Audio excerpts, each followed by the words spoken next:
He was the most deserving person ever to become president, and he may have been the most personally unsuited for the job. John Adams had a miserable presidency. It began on a gloomy March day in Philadelphia, 1797, at his inauguration. Everybody is very moved to see the great hero George Washington leave the stage. And John Adams writes that Washington gave him a look as if to say, well, I'm leaving, now you're coming in, see if you enjoy the job. Number 2, John Adams, Federalist, 1797 to 1801. 61 years old, from Massachusetts. If you think about following George Washington, how does one follow a person who is the American Cincinnatus? Oh my God, can you imagine how poor John Adams must have felt upon succeeding to the presidency, to follow this man? He was Harvard educated, yet insecure, enormously ambitious, yet oddly humble. Adams is a wonderful character. I mean, you've got to love him. He's erratic.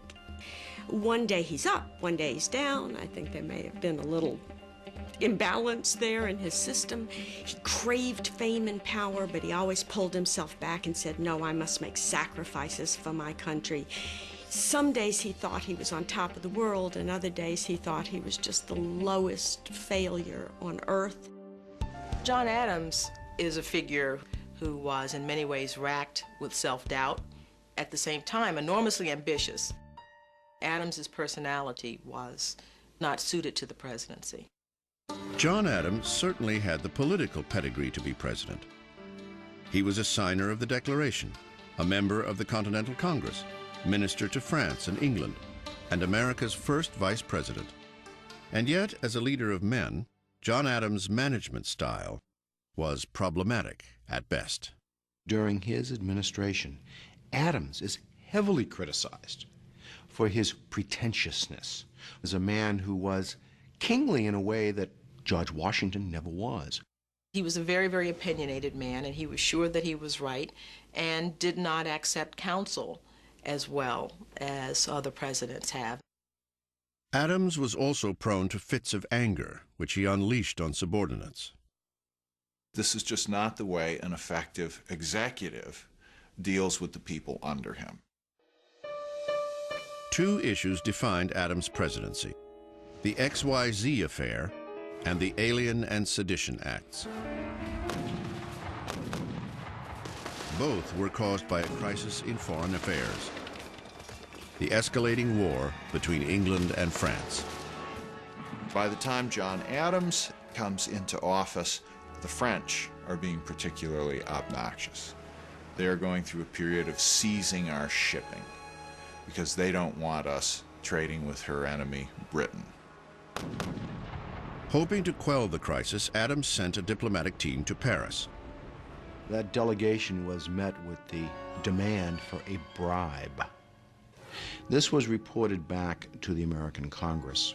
Instead of referring to the Frenchmen who demanded the bribe by their correct names, they were simply referred to as X, Y, and Z.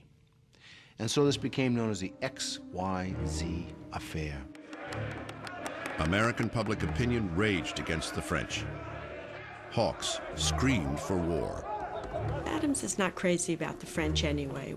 And so to be snubbed by the French like this, to be treated in effect like country bumpkins, must have offended Adams tremendously. But instead of acting impulsively, Adams kept his cool and sent a second peace delegation to Paris. For this, the warmongers in Congress vilified him. Adams had the courage to stand against these men. Indeed, he stood against most of the men in his own party, the Federalist Party. But he was firm and adamant in seeking a peaceful solution. Adams would reach his peaceful solution in 1800 when France and the United States signed the Treaty of Mortefontaine. But this wouldn't happen before Adams made the worst decision of his presidency. In the midst of our difficulties with France, there were a great many dissident voices within America. Men, newspaper editors, some politicians, who were voicing their distress with the policies of the Adams government.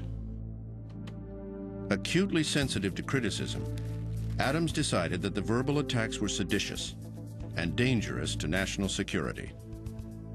So, in 1798, Adams signed the Alien and Sedition Acts, making it a crime to falsely speak out or write against certain federal office holders, including the president. It stands out as the single greatest blemish on his otherwise extraordinary career.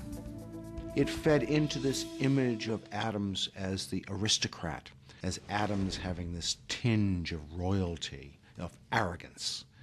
And the Alien Sedition Acts simply underscored what his enemies were already saying about this man. Sadly, Adams' support of the Alien and Sedition Acts overshadowed the treaty with France. But the importance of his diplomacy cannot be forgotten. It was a monumental achievement and one of those great turning points. For had we not made peace with France, had Adams succumbed to the pressure to go to war, the history of America would have been very, very different. Significantly, the threat of war with France was the impetus for the one legacy of Adams' presidency. John Adams is the father of the American Navy. It was Adams that understood that if America was to defend her shores, that it was necessary to have a Navy.